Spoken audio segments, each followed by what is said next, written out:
Right, Sambhav, we have almost 2 weeks of network school behind us. Yes. How's it been for you?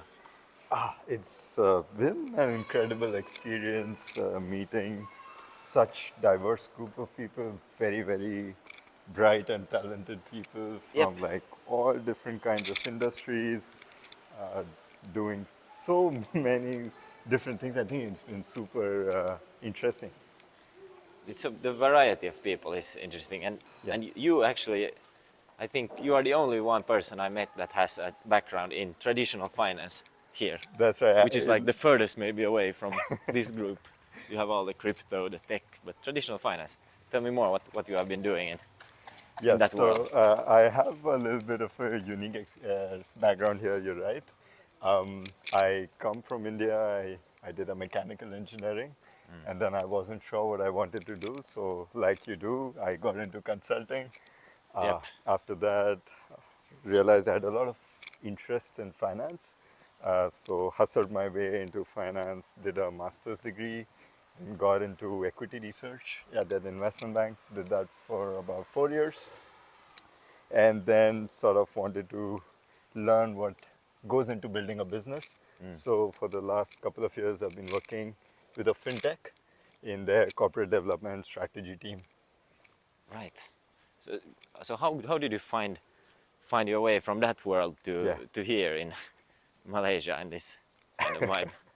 yeah, it's quite a story actually. So after COVID, I moved back to Bangalore. I've been living there for the last 3 4 years again, and I was just noticing the kind of inflation that we have, and that's despite how well the Indian government has done on fiscal policy and monetary policy.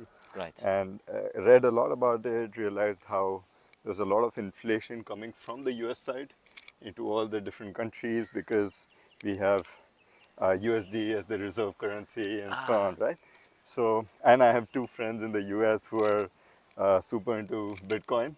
So they've been pushing me to read about this stuff. So I started reading, started following Balaji. It's not like I hadn't heard of him, but like really watched how what he talks about, and that was really interesting. And got into this journey about learning about what is cryptocurrency, what is Bitcoin, and while I was in that journey, I saw Balaji's tweet one night about the network school, and I got super interested. I was like, this is the perfect opportunity to explore what this entire world. So I just signed up immediately, and here we are. so do you now, after being a couple weeks in this environment, are you more or less convinced on this, the Balaji's take on maybe inflation and USD as a falling currency? Do you think, or are you the same? So I come from a more conservative camp. So I do believe, obviously, the role of dollar is decreasing across the world. People are trying to settle transactions, international transactions, in their own currencies. And I do think that Bitcoin or other cryptocurrencies are very interesting technologies, not just from the currency side, but also the technologies themselves. And I've been learning about some of the applications in the real world that these technologies have been used for. So I do not believe in any of the extreme positions, at least as of now. I'm more of a balanced guy where I think these might get very important, but obviously they're not, in my worldview, they're not replacing gold, they're not replacing some of the other things. I think all of these things will exist. Some will be more important than the others. Um, and then we'll see how that plays out. I like that. I like that a lot. How is the inflation in India like? Is it affecting people? Is this a big issue or no? All right, so I will split the discussion of inflation into two, right? So on the necessities, I think uh, the government has done a great job with managing inflation, keeping like fiscal responsibility, monetary responsibility, and so on. But then all the major expenses that I do in my daily life, right, from food materials to rent to travel, all of those I feel have increased by phenomenal amounts. Like this is nothing like anything I've ever seen, and that is what pushed me into it. A noticeable difference. Interesting. How is your, if you look back at your years in finance, essentially, what are some lessons you have learned that you wish more people would know? That's a brilliant question and something that I always talk about. I think finance has taught me something really important that I always carry with me, and that is humility. Uh, Especially being in the equity research world, you are very public about your opinions because you say, "Oh, I'm buy on this stock, I'm bearish on this stock," and so on, and then you're proven right or wrong very publicly. Uh, so you really learn humility, and you know that your opinion, however conviction you have towards your opinion, you only time will tell, and the markets are always right. So I think that is something. And the other point is how to change your mind or opinion as new data flows in. Ah, that's a good point. Yeah, because you might have a lot of conviction on something, and then suddenly you uncover some new data point, and then you realize, oh, wait, I was totally wrong. Uh, I mean, we've all seen big disasters on the corporate world, but also like smaller things that go under the radar. But I mean, you need to keep updating your opinions as time passes and things change. That's a difficult thing to do. For some reason, we humans get married to your opinion. It's so true. Yeah, I think a lot of people associate their opinions with their identity, and that is where that's something you learn in finance, to disassociate yourself from your opinion. Yep. So you were talking about how do you evaluate companies in a, I don't know, traditional sense? You're going to have some short talk on that. Yes. What would you do, like the 101, Yes. the big picture view? How do you evaluate a I, business yes. I in think real life and maybe crypto as well, if that's an angle? sure. I think what I want to discuss there is how to think about valuation, right? I mean, we all use the word valuation all the time without really understanding what it means. And it is an important part of our life because we are making value decisions all the time. Like, do you value this over that? Whether it concerns your time, or it concerns your money or resources. So the thing is to understand what is value. Is it like science? Is it art? Or is it just driven by greed? Or what is it? So that is something that I want to explore in the session that I have later. Very interesting. Like, what is value in itself? The more philosophical question, even. Like, what do people value? So it will derive its definition from two things, right? So value is what people decide to give value, right? Yeah. What everybody agrees that this is the value, right? Yeah. Bitcoin has the value today because a bunch of people agreed to transact at that level.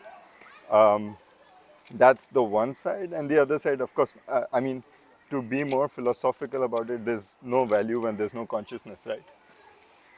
Say that again. There's no value when there's no consciousness. What do you Yes, mean? as in there's no life. So whether Right. it's human or animals or whoever, we put value in things that we've Without that us, there is no such thing as the yes, market, or exactly. right?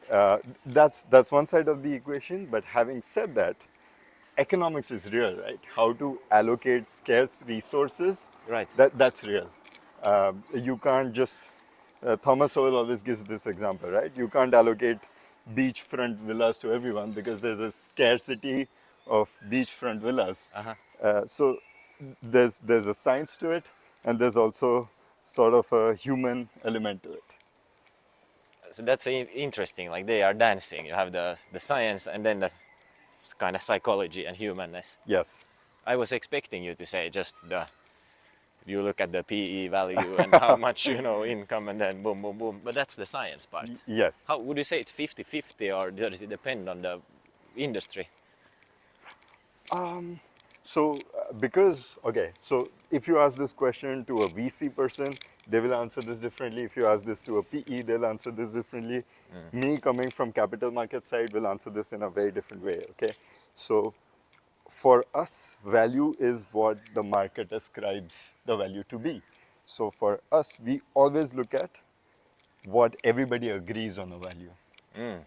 So that is why you will notice almost all equity research analysts will try to use market or relative valuations to value companies.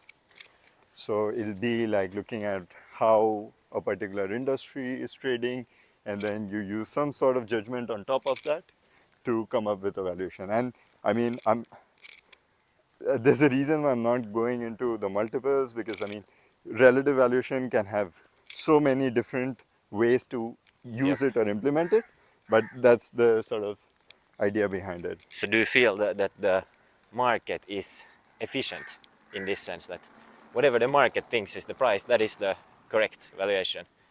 In Okay, this, yeah, do you understand? Like, there's a saying that my boss always used to say, and she was like, the market is always right, and the market can remain irrational longer than you can remain solvent, right? So that's good. yes, the market can be irrational, but the market is real, right? It is what exists out there, just as real as the air here, Yeah. because that is the level at which transactions are happening. So even if you believe that it is not at the right place, and that's okay, it is acting irrationally for short periods of time, and that's where the value is, right? That's how you discover value. Yes. But also, that's the benchmark, that's the reality that you have to live with. I like that. That's a very clear worldview. Like you look Yes. at the kind of what is. Is it considered bad manners to ask people of like investment advice or ask what you are invested in? I'm always a bit iffy to ask the question, but I'm very interested. Like, what do you, how do you think about investments in this today, this Sure. situation? I think it's not bad manners, but I think it's a very difficult question to ask, It's a or kind of rather delicate. difficult question to answer, because it's like it's like me asking what would you like to eat, because maybe you're in the mood for chocolate or like meal or like snacks. So that's how investment is as well, right? Maybe I'm very conservative, so I look at investments from protecting my wealth sort of perspective, or maybe I'm very risk friendly, so I just want to keep investing in high risk, high return kind of investments. So uh, I personally am a very risk averse guy, uh, very conservative. So majority of my thinking goes into how I can protect my wealth while growing it to beat inflation and maintaining my level of wealth. Would you go into double click on that? How do you go about protecting your wealth? In what kind of investments are you doing? Sure. Very interesting, because this is something that I've been thinking about for the last few months. And also, when you're looking up Bitcoin, those are Right, obviously the kind of that's a bit risky yeah, side, yeah, or yeah. maybe I don't know. Yeah, I mean, a lot of people think that is the right way to store your wealth. Maybe not make a lot of money, but store your wealth, right? So how I think of it is, so there's a lot of cultural knowledge in India where, or rather traditions in India where you store a portion of your wealth as gold. And you do that. I mean, it's almost traditional, right? So when you start your married life, you get a little bit of gold from your family. I didn't know this. That's Yes. beautiful. So every new couple has some sort of gold, but it's not gold, but it's like gold in the form of jewelry. And then you keep that safe, and it's like your nest egg for bad times, Nice. right? So whether it's like, irrespective of what strata people are from, everybody has some level of gold, right? And in the long term, I think that's proven super prudent. Let's go ahead back, I think. Sure. And still this gold has been performing very well recently. Yes, If I exactly. So gold is definitely part of my investment thesis, because it helps you store wealth. And also, I was reading Bitcoin Standard recently, and he talks about why gold has been able to successfully hold its value, because it's so hard to manufacture, and the stock to flow is very stable at 2%. So it grows at 2% of the existing stock in the world. it does. Yeah, Interesting. versus something like copper, which grows at 100% because all the copper that is produced is used up immediately, and so on, right? So it's very difficult to increase the manufacturing of gold, and that is why gold holds its value, and so on. So How wild are you? Do you hold the physical gold yourself, or do you trust some custodian to hold your gold? all Or right. maybe that's a sensitive question. You don't have to. No, I think some part of that I can answer, which is, so Indian government has a very, very brilliant, or used to have a very brilliant investment scheme where they released gold bonds. So the bond was valued at the level of gold, Nice. and you made a small amount of interest on top of that. So it was like investing in gold, plus you got tax benefits. So I mean, and backed by the government of India, so it was a great investment. So I invested in SGB some time back, and they've done so well. Mm. Yeah, and that's one part. That's about gold, and then also I invest in some indexes that I find interesting, and then which is stock market index, which is follows the market benchmark and returns and so on. And then this small part of my funds where I speculate and take higher risks. Play around. Yeah. How do you think about like India high level if they now see that the dollar is kind of costing people to use as the what do you call this, the central currency? What should India do instead? What do you feel is is it possible to see a direction? They should, if not dollar, then what? Yeah, I think two things there. One is dollar is still very much present, and at least in the next 2, 3, 4, 5, 10 years, it's gonna be there. It is not going anywhere. Maybe it loses its value very fast, but it's not going to zero anytime soon. What do you think is the inflation value on the dollar right now? If you hold dollars, like what are you facing? It changes, of course, but Yeah. Well, I haven't recently seen the M2 supply growth of dollar, but that's the easy way you to can look check at it it. out. Yeah. Fair enough, but you continue. Yeah. Uh, but the other side, right? So you'll notice a lot of countries today are buying gold reserves to sort of increase their foreign reserves and not hold so much gold. So that's one part. The other part is a lot of countries now, including India, are trying to settle transactions outside of dollars. Yes. So there's that as well that governments are obviously keeping in mind. For some, they're moving away from dollars Yes. to many different things. Like it's not one thing that is the Yes. I mean, as it looks. it's like any complicated decision that you take in life, you take it phase wise, and you take it in a structured manner to make sure you don't cause risks and shocks to the system. Yep. Because I mean, we're talking about 1.5 billion people Yeah. in the country. So Very true. Very true. What's something you have learned in your personal life from taking complicated decisions? Like sometimes in life you meet this complex decision you're gonna have to make. What is something does anything come to mind that you have learned in those situations? yes. Um, so I have this mental model of how to take complex decisions. I love it. What I do is I spend an excruciating amount of time thinking about it, modeling it, looking at it from every angle, right? And Excel just sheet, the whole shebang. oh my god, I make Excel sheets for everything, by the way. Yeah, I believe you. It's even a small trip I'm planning, I'll make an Excel sheet, right? So, but I genuinely put every effort that I can, of course, depending on the high stakes nature of the decision. And once I have come to a decision, I just stop thinking about it then. If it was a wrong decision, it was the right decision, I don't care because I took the best decision I could with all the information that I had Right. and my level of intelligence. And when So, do you feel you kind of feel intuitively that now I've done enough research. Now I know. yes, I rely on my gut a lot. So once I have done all the work, then I listen to my gut and I'm like, if this is right, then this is right. Enough thinking, let's do it. Interesting. Uh, is meditation or some practice part of this to listen to your gut, or are you into that? I got super into meditation during COVID. I listened to Sam Harris. I thought his way of approaching meditation from a very scientific perspective was super interesting. So that was my approach to meditation. I mean, a lot of people follow Vipassana, a lot of people follow different other methodologies. That is the one I like. Right. I think we need to go back, by the way, again to get to the beach. Oh, okay. But that noise is so noisy. Maybe we can try go in the Sure. this place. Fair enough. What is something of you are in India? You are from which part?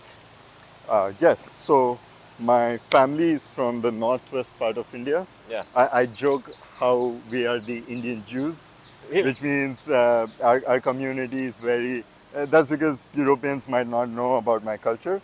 So it's very entrepreneurial. I'm like the only person in my huge family who's in a job. Is Everybody this else from has the their own caste business. system, or is it No. unrelated? It No. just This is okay. So two things there. I'm talking about the location I'm from. yeah. So anybody from that location could be Hindus or Jains and so on would have similar traits. They would do business. Is that it? Yes, Wow. yes. I mean that's the general stereotype, and stereotypes can be true sometimes. And then secondly, I'm a Jain. That's my religion. Has nothing to do because castes are in Hinduism mostly. In Jainism, also, most people are into business. So that's where my family is from, although I was born and raised in a very small town in central India. And then I moved to Bangalore like 13 years back. Wow. Yeah. So is this thing that everyone from where you're from are doing business? Is that something you can find elsewhere in India as well? You can find these groups of people who are Yes, business. definitely. So, Are they related to you, or did it happen like independently? I mean, not related like family, but it's the same mindset. yes, I think so. I mean, these are stereotypes that I'm talking about. I don't want to get very much into it and offend people, but I mean, there are like it's especially Gujaratis and Marwadis from the northwest of India, very popular for. These are two states in India on the northwest side, so very popular for being business owners. Interesting. Is there a way, like when you greet each other, you know that this person is also part of this kind of business Yeah, area, like some handshake or? yeah, no handshake, but like usually the names will give away, or just like sometimes you look at someone and you realize. Sometimes, I mean, not always, because India is a big country and you'll find all sorts of people everywhere. Do you have a big family? Do you have like siblings or? My family is small, so I have one elder sibling, um, but my grandparents' families, both sides, are very big. Yeah. Would you give some examples of what kind of businesses are in your family? What people are doing? Oh, I mean everything, right? So from really small shops, like a lot of Right. people own small shops, jewelry shops, apparel, all sorts of small businesses. To like some people in my family are industrialists as well, who own like power plants and steel plants and so on. So Wow. like the entire range of business that you The can whole think of. spectrum. Yes, yes. Wow. That's so interesting because I know very little of Indian culture, and India is this massive Yes. whole place that. And just to add, right, every little space is different, and I often joke, right, everything you've ever heard about India is true, because you'll find all sorts of things happening in such a big country, right? It's two times the population of Europe, almost like I don't know 50-60% of the landmass of Europe. So it's a huge country, and if you think Europe is diverse, so is India, maybe even more so. There are so many languages, so many festivals. It must be more so. And there's, if you go back in history, before the Industrial Revolution, India was on top of the world. Yes, India and China was the center of the world. definitely. Yeah, It's only recently only that Europe and America have been yeah. doing that. India contributed to about 30 to 40% to global GDP. Yeah, So that's a huge amount. There was a lot of trade that was happening with India, with Europe, with Southeast Asia, and so on. So, for example, there was a problem way back in the Roman Empire when they were buying so much stuff from India that they were just giving away all their gold coins to India, and that was that was a literal problem that the Roman Empire had. Beautiful. I've heard somewhere now when they went to India, these travelers, and they came back, it was like, this is richer than Yes. what we have. Like the cities there, the people are more well off, they're doing more trade, everything is better, bigger castles and all that. So I'm glad that India is coming back. What is, what is something you maybe have changed your mind on recently? You talked about this ability to change. It's a good like thing. Could you something come to mind that? Yeah, I mean, crypto world in general, because for a long time I was a skeptic, but I realized I don't know anything about the industry for me to have an opinion. So I started reading more and more about it. Now I will say I'm unsure.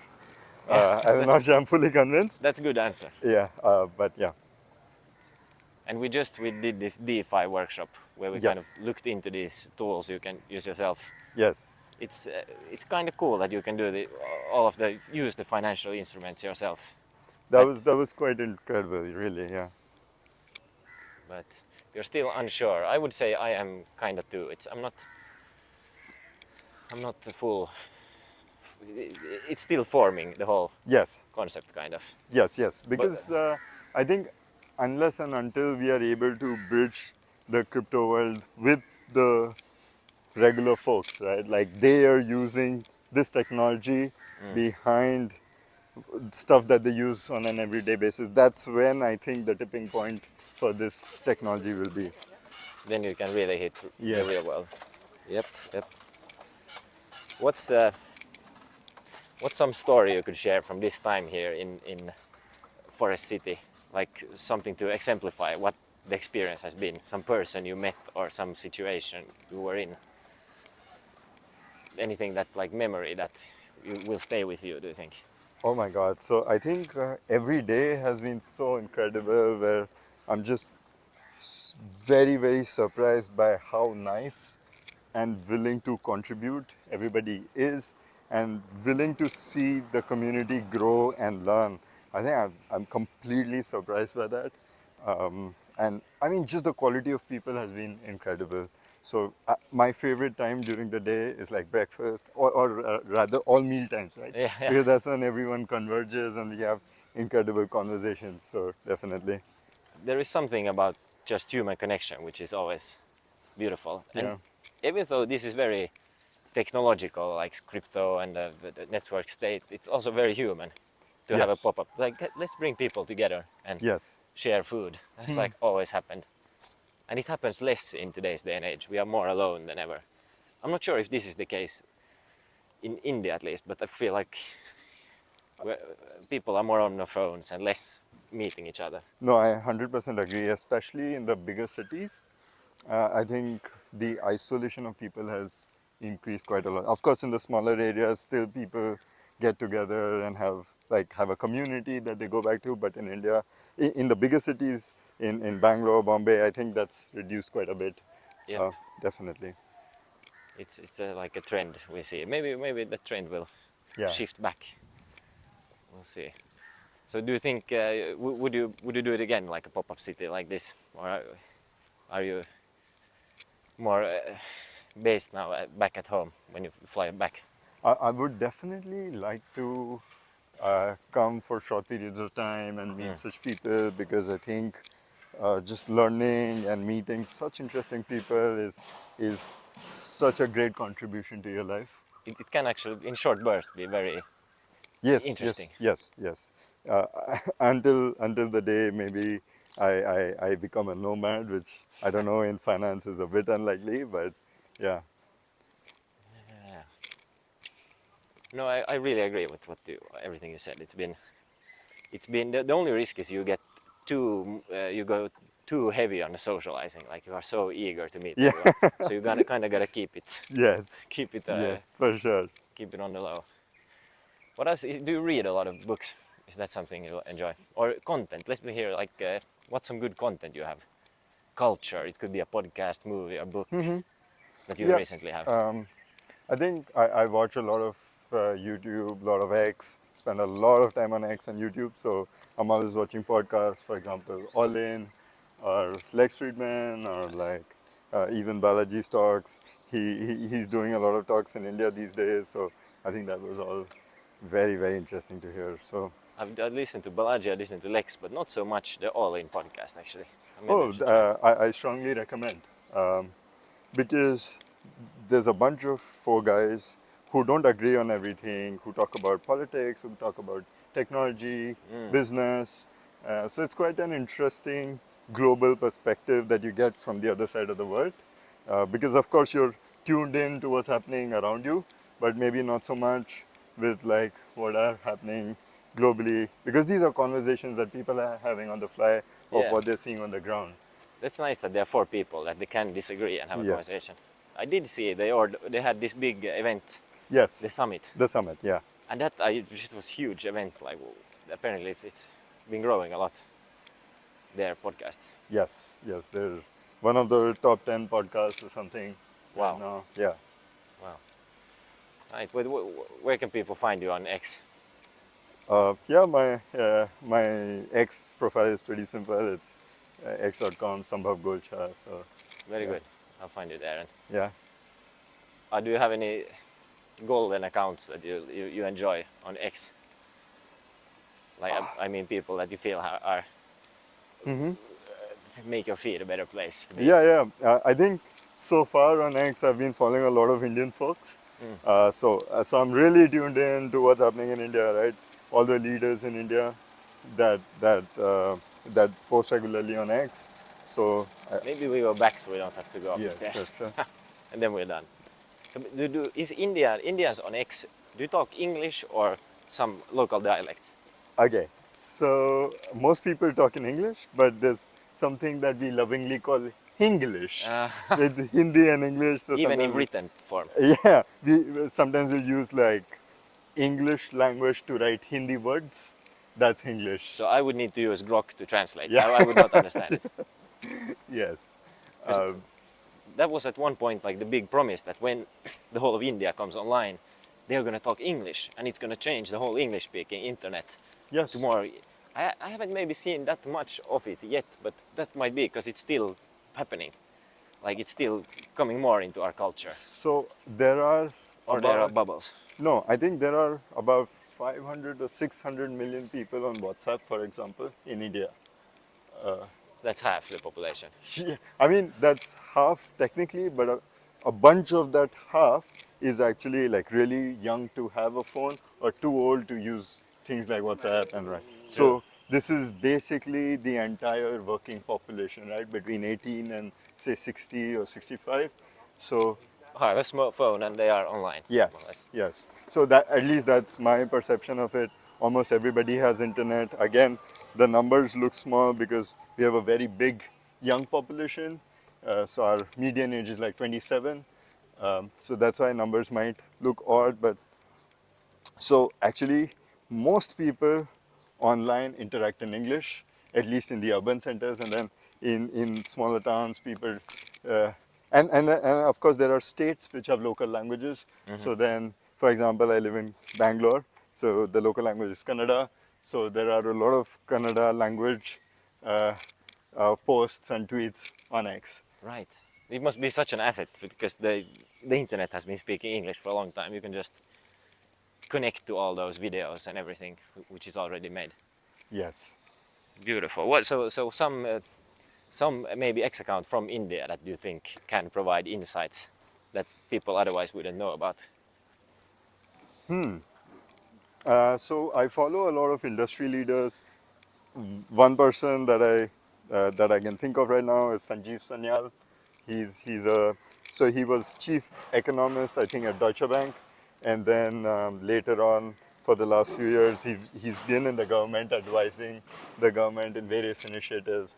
So he's a very astute, very intelligent person who is a leader in India, and I love that And he's he's active there on posting his yes, thoughts. yes, yes, yes. So Beautiful. I mean, when you look at such people being actively involved in government, I feel very optimistic about the Indian state of the world. Me too, brother. even just being here and hearing about, I'm more bullish than before on India and Southeast Asia for that matter. Awesome. Hey, thanks dude, this was fun. Yeah, no, super fun to I'm speak not to you.